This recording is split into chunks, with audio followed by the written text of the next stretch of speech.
Hindi ko matanggap yun eh. Kaya, sorry na lang, kahit masakit, kahit kamag-anak, andito na tayo. Okay, go. Yeah, good morning to everyone. Good morning po.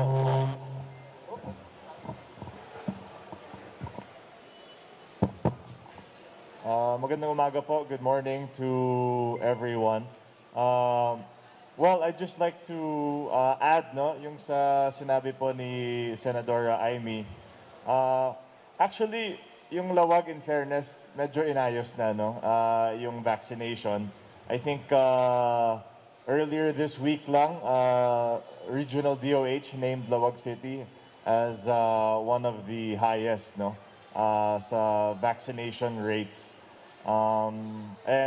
Yesterday, we had quite a successful vaccination day, no? Na I think over 20,000 recorded in a single day. So these are positive developments naman. But I think we can say sa Lawag medyo kulang sa ayuda, no? In terms of yung immediate response. We had to augment a lot of the areas sa Lawag City. But in fairness, sa vaccination, medyo magulo sa umpisa at madaming miscommunication between the city and the DOH. But putting that aside, in fairness, medyo inayos naman. And to Sandro's point regarding the economy, I think malaki po ang makakatulong ni Sandro, no? Especially with his network and with his ability to communicate sa Manila. Kasi we're also looking to bring investors dito po sa probinsya, especially on the product processing side, no? At yung medyo industrial side na. Kasi yun po ang nakikita po natin na kulang sa atin. Medyo na-stuck po kami, na-stuck po tayo sa production phase, no? So kulang po tayo sa product processing and sa value chain, no, na pag-process ng mga produkto. Of course, under the good senator, we had many positive developments, no? Mango King, dragon fruit, sa garlic, we were processing more and more. So that's something na sa tingin ko po will really benefit the province if we're able to capture po yung value adding na sinasabi po nila. Yes, right now, bilang committee chair ng Economic Affairs, nagde-data gathering ako at sana mauna na ang Ilocos Norte. Nangongolekta tayo ng mga datos kung sino yung pinaka-hardest hit. At alam naman natin kung sino yung hardest hit, di ba? Yung mga arawan ng bayad, yung mga hindi na makapag-pasada, hindi na namamasada, eh syempre arawan yun. Basurero, ayan, wala naman sa listahan din yan. Yung mga arawan lang talaga ang bayad o per piece ang bayad. Talagang walang kinikita. Sino pa yung mga hardest hit? Siyempre, number one, yung mga namatayan. Ayun, yun ang talagang masaklap. Namatayan ng lalo na kapag wage earner. Yung hirap din, yung mga naimpektaran. Yan talaga problematic din. Pagkatapos, yun yung mga nasisante sa trabaho. Maraming trabahong nawala. Tumakbo ako in 2010, if you recall, Manang Imee equals trabaho.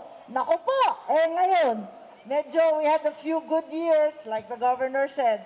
Ang problema na wala yung mga trabaho, lalo na sa turismo, sa transport, sa komunikasyon, ang daming trabahong nawala. Masaklap talaga. So, eto nga, nag-uusap-usap kami, unang-una, i-focus natin lahat ng efforts at mag-data gathering, mag-collection tayo ng datos at pangalan ng mga sektor, higit sa lahat, mga kumpanya, mga family-based cottage industries, mga individual na talagang tinamaan ng labis-labis. Ano ang gagawin natin sa datos na yan? Unang-una, i-identify at tulungan lahat ng family industries, yung mga MSMEs na tawag. Kung kinakailangan magbigay ng subsidiya sa mga plantilya nila para hindi mawalan yung trabaho at hindi magsara, gawin na po natin.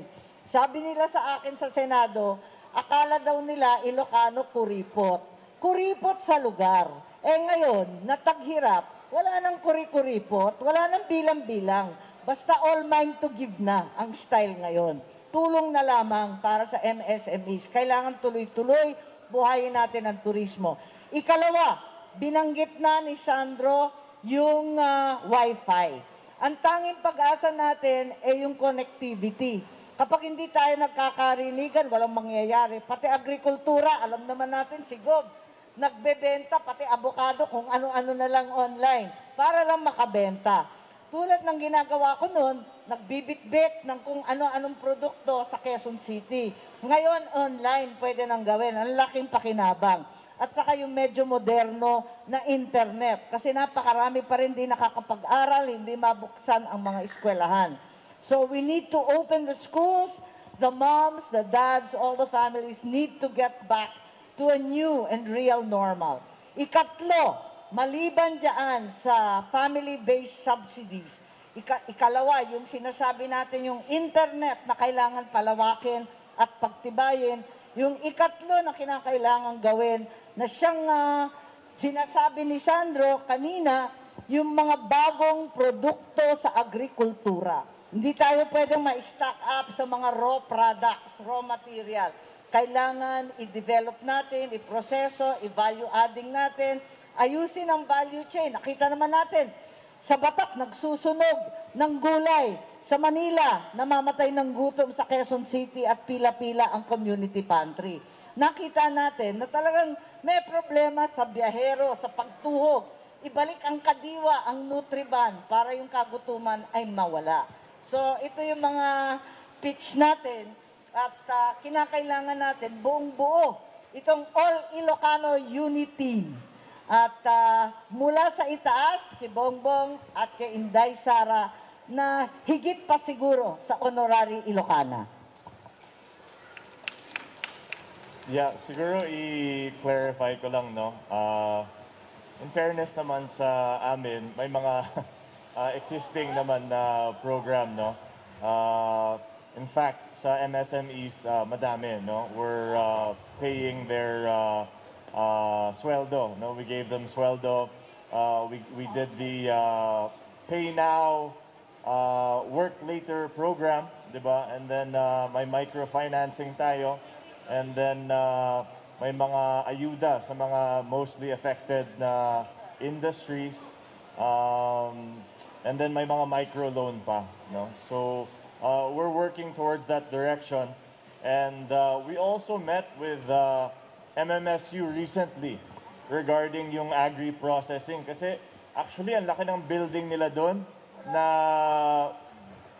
halos puro bago. Ang equipment po nila, mga high-tech na dryer, lahat ng mga pang-product processing. Kaya lang sa tingin ko, parang hindi siya na-maximize, no? So we asked President Shirley na let's work together na lang, no? Para It should be a shared service. yung mga ani na hindi magamit, kagaya ng sinasabi po ni Senadora na mga unused harvest, dapat doon na po sa product processing na talagang i-open ng MMSU for the public use ng mga manalon po natin. And amenable naman po ang MMSU. So we're looking forward to fully operationalizing itong agri-processing ng MMSU. Thank you. Yes, ma'am. Hindi, dadagdag ko lang. The province is doing its best, pero under very constricted circumstances. Kasi sariling budget lang ng lokal, kung ano man, sana dumami hanggang sa susunod na taon dahil sa Mandanas. Pero sa kabila nun, kung meron kang congressman na talagang masigasig at talagang nandyan yung puso at diwa ng tao, talaga namang malaking bagay yon. Magtulungan tayo mula sa itaas, kung yung Pangulo talagang tutulong, yung Bise tutulong din, Ako nasa Senado, si Sandro nasa Kongreso. Unit team yan na buong buo, masusuportahan yung mga ginagawa sa lokal na kinakailangan palawakin talaga at padamihin.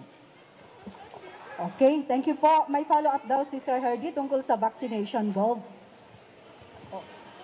Kay Sir Toto, glad to hear, Vice Mayor, na yung mabagal at saka magulong vaccination ng labag, unti-unting naayos till the end dahil na rin sa tulong ng provincial government na pagpapadala ng kanilang mga consultant at napakalaking suporta.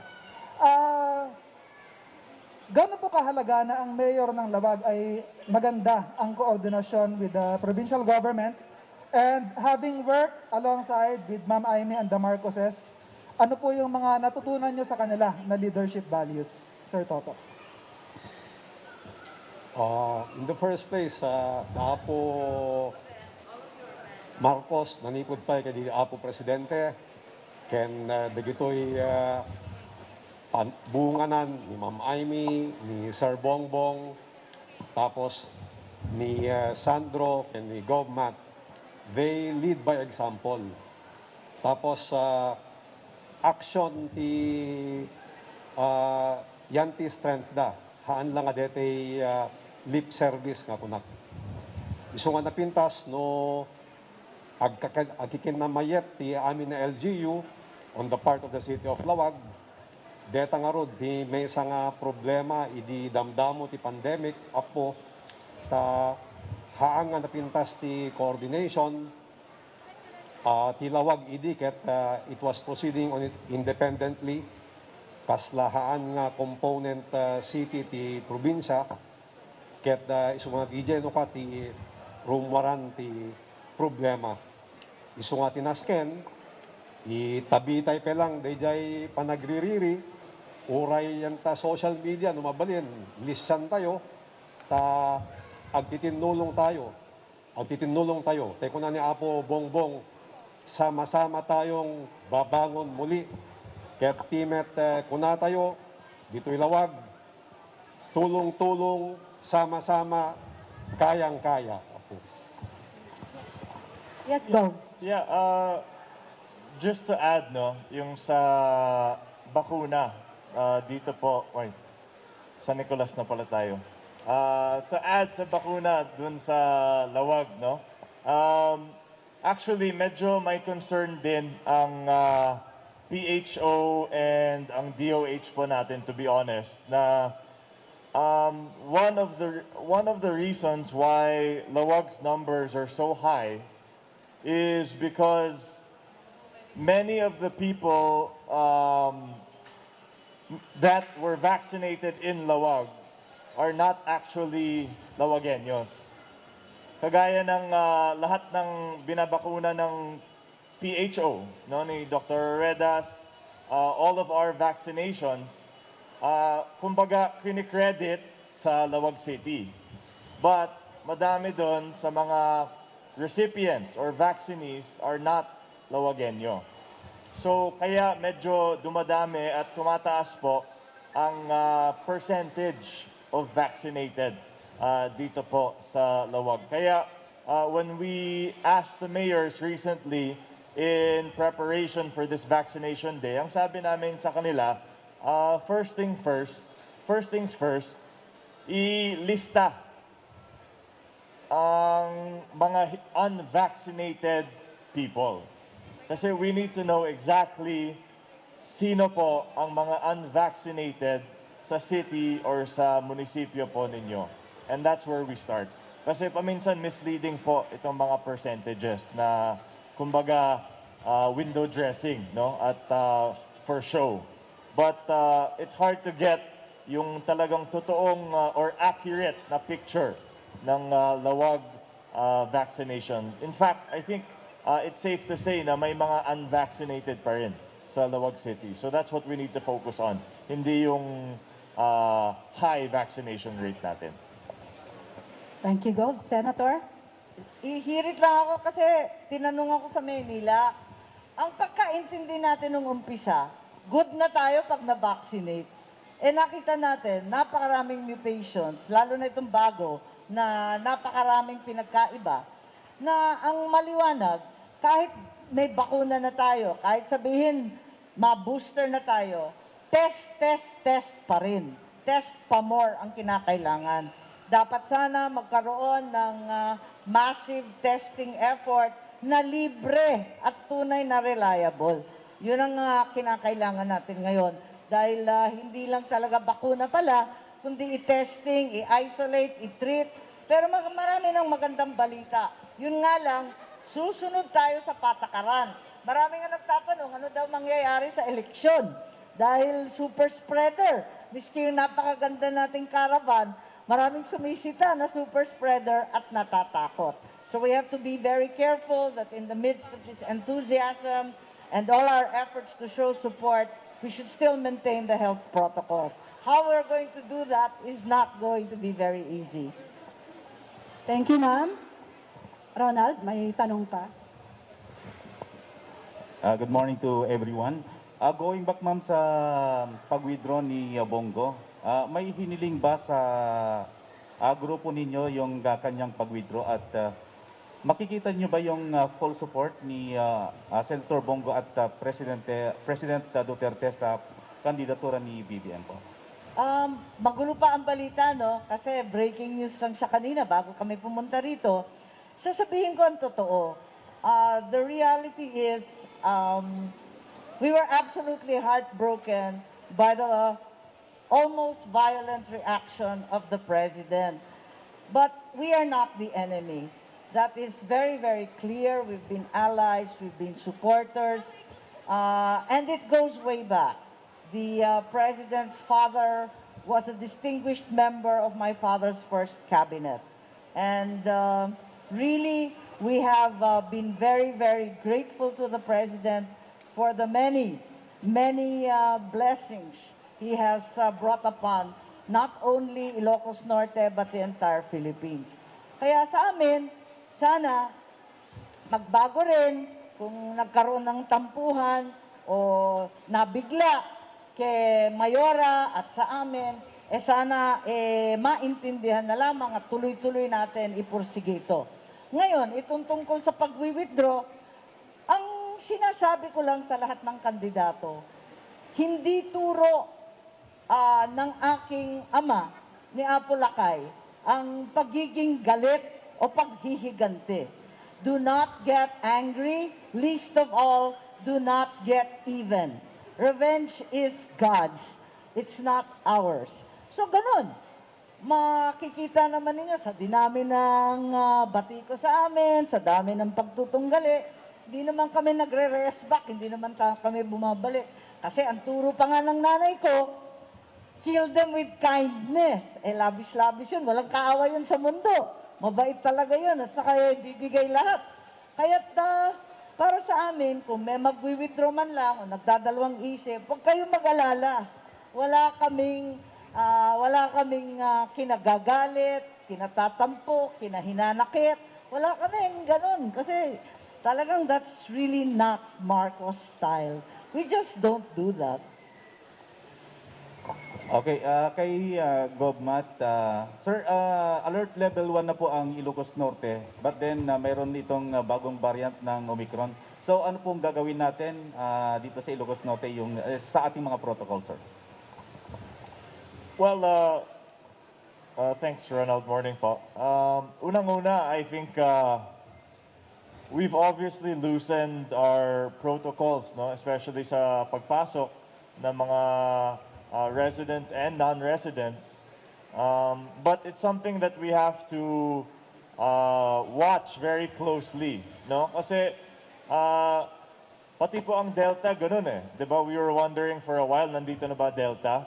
And even kami dito sa Ilocos Norte, medyo may idea na kami that we had Delta long before it was confirmed, no? So I think itong proactive and preventive measures need to be taken. In fact,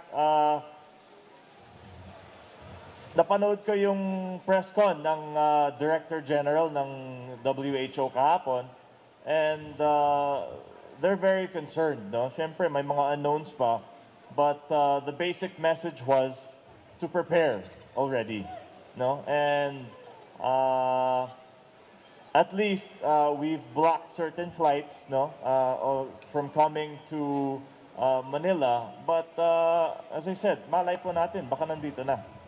No, who knows if Omicron is in Manila or may even be in Ilocos Norte. So as of now, we won't overreact.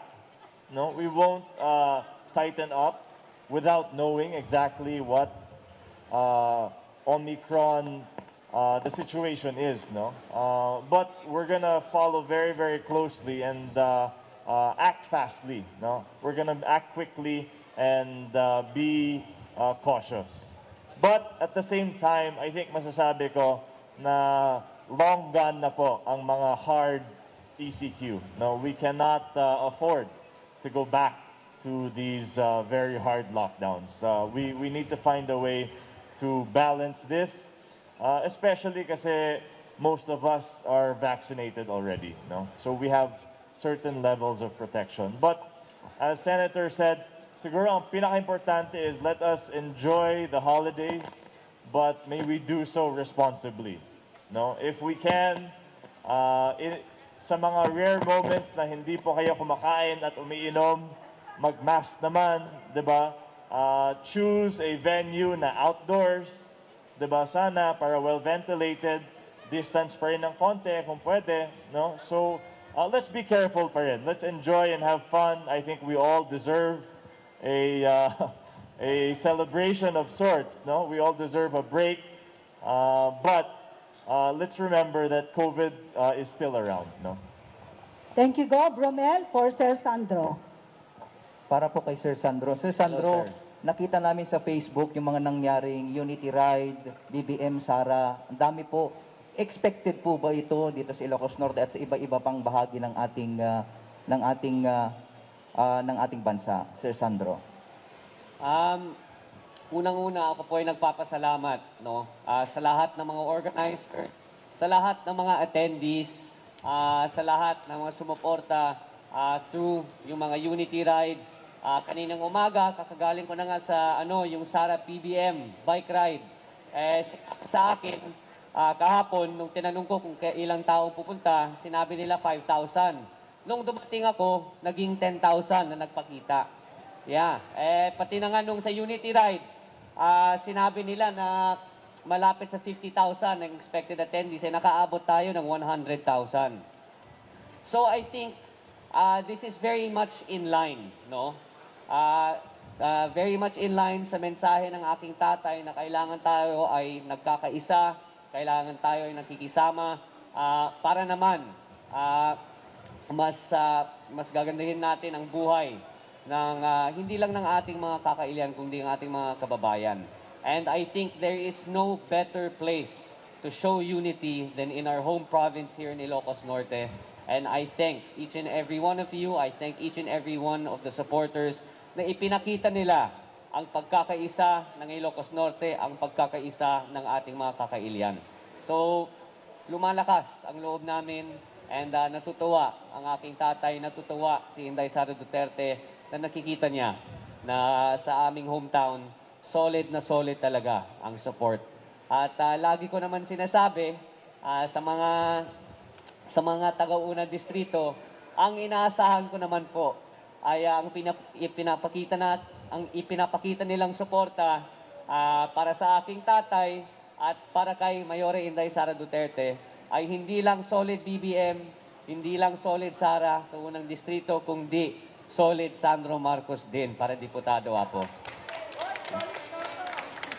And of course, solid Toto Lasso and solid Gov. Hindi ko na sasabihin solid Senadora dahil alam ko automatic na yan. Oh, okay. Kaya, ay oo na nga, no? Thank you po, Sir Sandro. Para po kay Ma'am Senator. Ma'am, kompleto na po ba yung line-up ng BBM Sara to 12 senators, senatorial line-up, ma'am? Wala eh. Nangyari kasi, kompleto na ba? Ewan ko, kasi nung last kong kausap, marami kasi nagpapakamatay sumali. Ganon.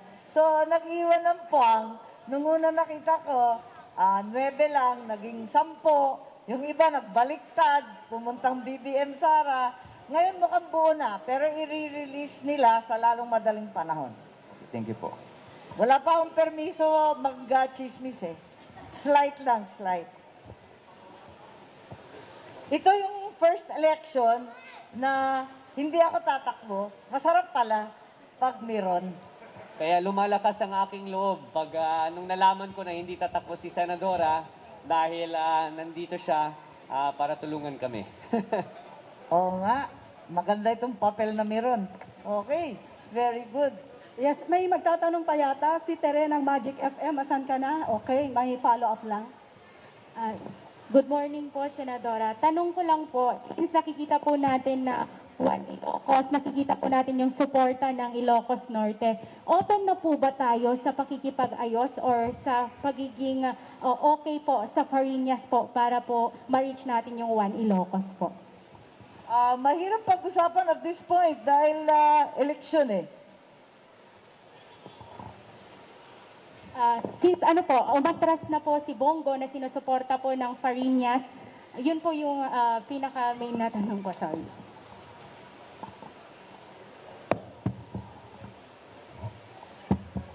Yeah, good morning po. I think I mentioned also sa press con ko na, well, as the senator saying, medyo too late na, no? Kasi nag-file na kaming lahat. And as I mentioned before, di naman po tayo na negotiate or areglo sa Farinas clan.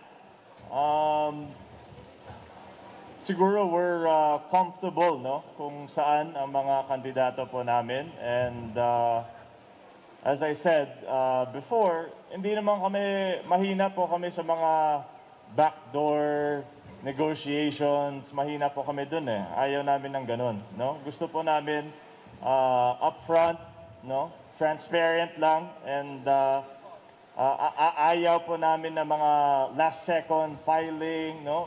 As you can see, we filed hindi naman early, but not last second, no? That's not our style. Hindi po kami mahilig sa mga last second, mga tactics na ganun. No, we like to keep things very transparent, and we don't like to compromise for Ilocos Norte. No, and let's let the voters decide na lang. No, I think, as I've always said, there's no harm in having an opponent.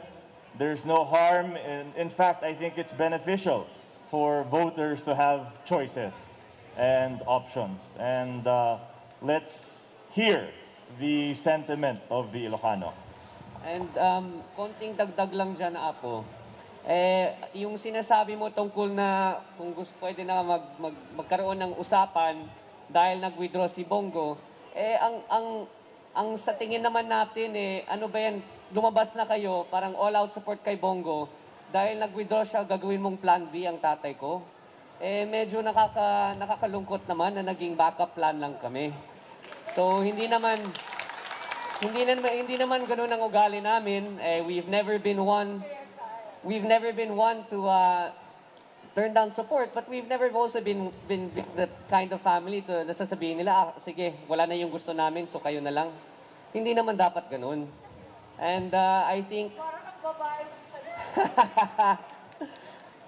nalungkot talaga ako sa nangyari.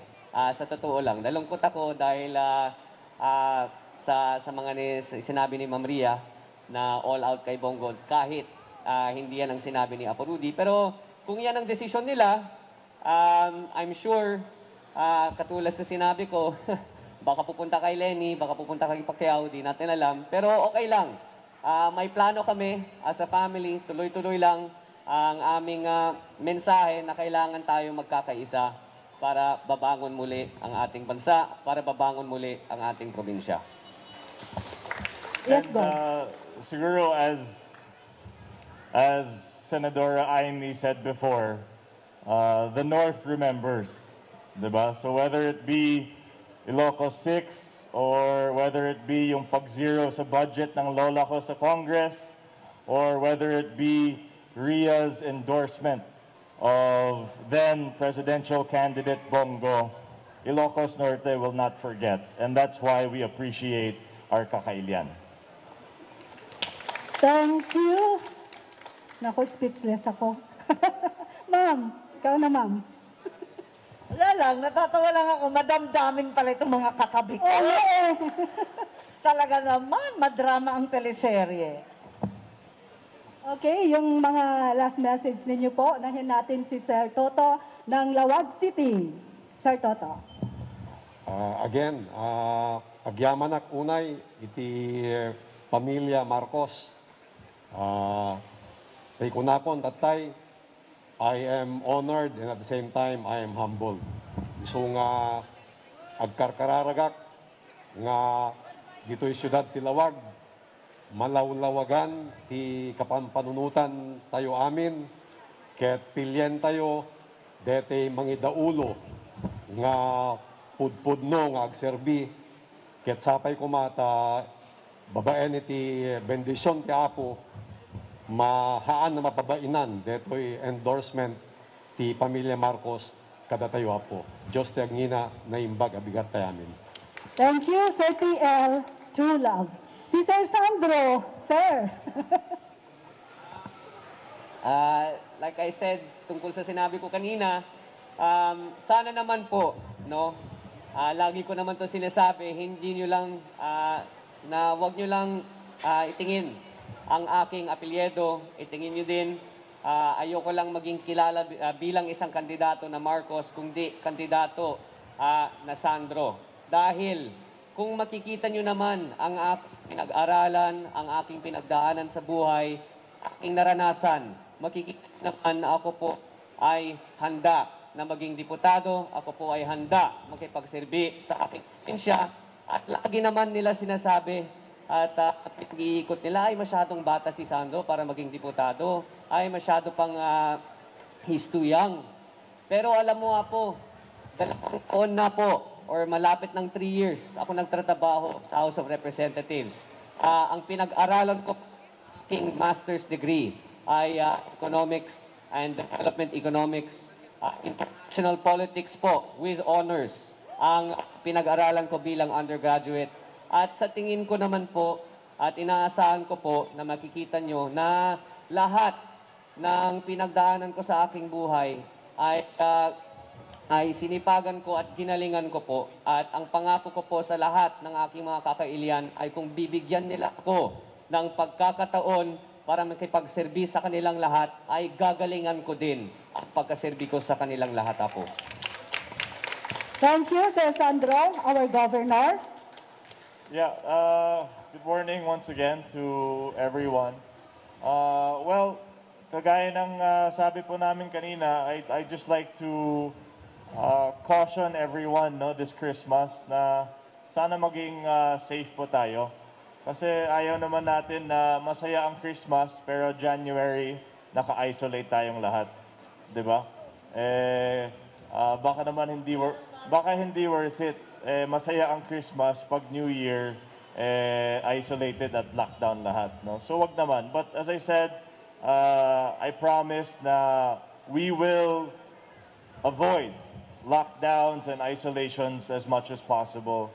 And also siguro kasi medyo campaign mode na yata lahat, no? Maybe we can ask na lang, especially sa mga towns, no, sa mga cities and sa munisipyo, na technically wala pa tayo sa campaign season, no? Technically wala pa tayo sa election season. So siguro tulang muna bago politika, no? Progress over politics muna. The election is still a good half year away. So let's continue to do our work to serve our fellow Ilocanos muna. And if you're not vaccinated, please get vaccinated. And in-approve na rin ng DOH ang pag-umpisa ng mga booster shots natin, which is good news. Thank you, Governor, and advance happy birthday sa coming na December. Okay, and syempre, belated happy birthday once again. Yes, now, our Senator, Ma'am Imee Marcos. Gov, sana mag-blowout ka sa aming lahat, ha? Yes. Magdahan-dahan kayo, hindi nagpapakain yan sa Kapitolyo. Gutom ang inaabot namin lahat dyan. Mas Ilocano pa sa Ilocano. So, thank you very much. Yes, I fully and heartily agree with what Governor has said. No more lockdowns. Firstly, we know they do not work. No more lockdowns throughout the country. They don't work. And the viruses keep mutating. We can't lock down against viruses. Secondly, alam na natin na vaccination is the most important effort and combined with test. So talagang there are many other options already. At ikatlo, we need to learn to live with the virus. So that's the message really from the very difficult 20 months that we've endured. Ang sa akin na lang, nag-e-endorso na naman ako ng mga bagong kandidato. Kay Toto, bagong luma. Pero sige na lang, bago na rin. Ayan. So, nag-e-endorso ako ng bagong kandidato. I wholeheartedly endorse with the rest of my family, representing my mother, the former First Lady, Imelda Romualdez Marcos, also invoking the support of my brother, former Senator Bongbong Marcos, for congressman in the 1st District of Ilocos Norte, Sandro Marcos. For Lawag City Mayor, we are proud to present our Vice Mayor, Attorney Toto Lasso. We bring to you a new team because in our thinking, we can do better. We can do much better than we have done in the past. We can do much better in the future. And in the end, Ilocanos deserve our very best. These are the best members of the family and our political family, and we present them to you as candidates for 2022. Maraming salamat po sa inyong lahat. Diyos te Agnina, pasingkedan, tikinatan-ok ni Ilocano, Sandro, Ken Toto. Ayan. Thank you very much. Narimat na arapaap intay amin maragta.